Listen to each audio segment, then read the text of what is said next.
E o Felipe também enviou para mim a proposta ou as características de um atleta de vela, que é uma coisa que eu não sei nada. Mas isso que vai ser bacana da gente discutir para que a gente monte aí a nossa proposta de periodização. Legal. Essas aqui são as características do atleta do Felipe. Então, Felipe, o que eu pensaria aqui para você? É um atleta que começou a treinar aos 12 anos, tem 17 anos agora. Até os 12 anos ele participou de diferentes provas na vela, mas participou de provas diferentes. Eu não sei se o que muda é o tamanho do barco, a distância, a duração da prova. Não sei exatamente, tá bom? Ele treina 3 a 4 vezes na semana e a duração do treino eu considero até longa, 3 horas e meia. Em termos assim de treinamento, Felipe, para poder tentar se manter a qualidade, talvez o ideal seria que você oportunizasse maior frequência de treinos na semana e treinos mais curtos.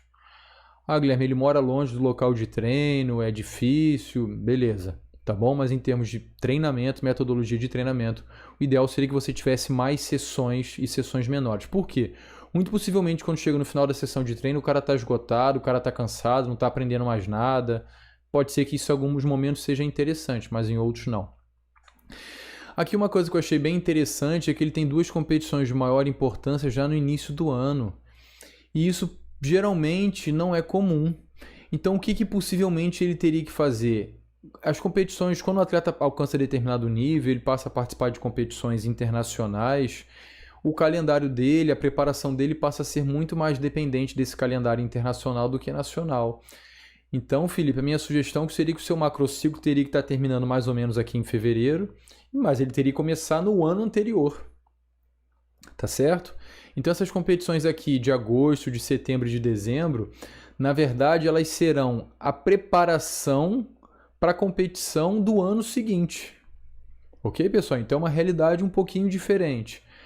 Aqui o Felipe destacou para mim as competições que ele participou, que ele teve desempenho. Então na hora de você pensar lá no seu macrociclo, para os esportes individuais, a gente pode estar pensando o desempenho em tempo, em quilos, né, quilograma que ele levanta.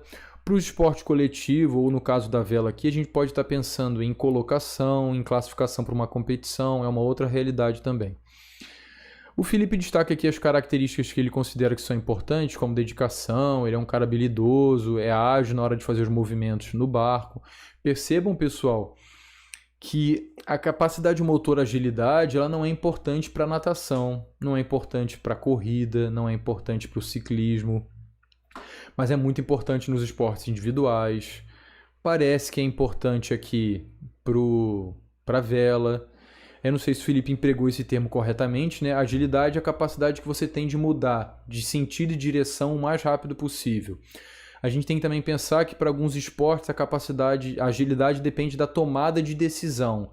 Nos esportes coletivos isso é determinante. Então a minha agilidade ela depende da minha interpretação de jogo. Então quando você for treinar isso, pode ser que na fase geral você treine isso de forma separada, mas na fase específica você começa a fazer isso juntos, porque é a necessidade do esporte assim. Ele falou que ele se comunica muito bem também durante a prova. Eu não sei se ele está junto com outro atleta no barco, pode ser que sim, mas ele destacou isso como importante. Mas ele acha que a capacidade de se organizar, o treinamento físico e a parte emocional são coisas que têm que ser melhoradas. Então, Felipe, isso são conteúdos que você tem que colocar na sua periodização. Por exemplo, você poderia estar na parte de treinamento cognitivo, de conceitual, oferecendo atividades aos seus atletas e a eles sobre como se organizar na escola, no treinamento, como se organizar no dia a dia, a importância do planejamento. Então você está utilizando também do esporte como maneira de formar esse seu atleta, até para fora do esporte, tá? O treinamento físico, esse destacou como ponto negativo, a gente tem que ver se é por causa da dificuldade de acesso ou se ele não faz bem feito. Se vamos dizer que ele tenha condições, mas não vai, acha que não é importante. Você tem que cognitivamente, né, conceitualmente, mostrar para ele por que isso é importante. Como que esse treino físico no futuro vai prevenir lesões, vai fazer com que ele suporte algum tipo de força, né, ou qualquer outra coisa que ele tem que fazer na hora da competição dele. Você tem que mostrar isso para ele. A gente só dá valor àquilo que a gente entende como importante para a gente, tá? E a parte emocional, você destacou como um ponto negativo, falou que até às vezes Você falou que numa competição ele chegou a discutir, acho que é com a arbitragem, brigou, não sei. Felipe, eu não sei se é o caso, mas muitas vezes o atleta ele é o reflexo do treinador. Então ele percebe às vezes alguma insegurança, algum comportamento do treinador que o permite agir de uma determinada maneira que a gente acha que é inadequada. Tá? Mas isso pode ser um reflexo do treinador. Não, Guilherme, não tem nada a ver, é uma característica dele. Então a gente tem que utilizar a periodização para oferecer estímulos que são contrários a ele propositalmente para que ele aprenda emocionalmente a lidar com essa situação. Ok? Na fase geral, estímulos propositais de desconforto gerais. E à medida que a gente chega na fase específica, você começa a tornar isso mais específico. Isso não significa como se fosse forças armadas, né? Botar o cara para dormir na lama, ficar 8 horas sem dormir, não é isso. É a gente pensar nas sutilezas dos detalhes que façam o cara se sentir desconfortável e que ele saiba lidar com isso, tá bom?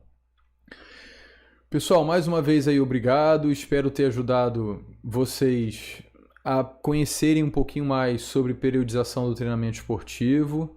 Em breve eu disponibilizarei outros cursos aqui no site e eu espero que a gente possa se ver muito em breve aí. Muito obrigado e um abraço.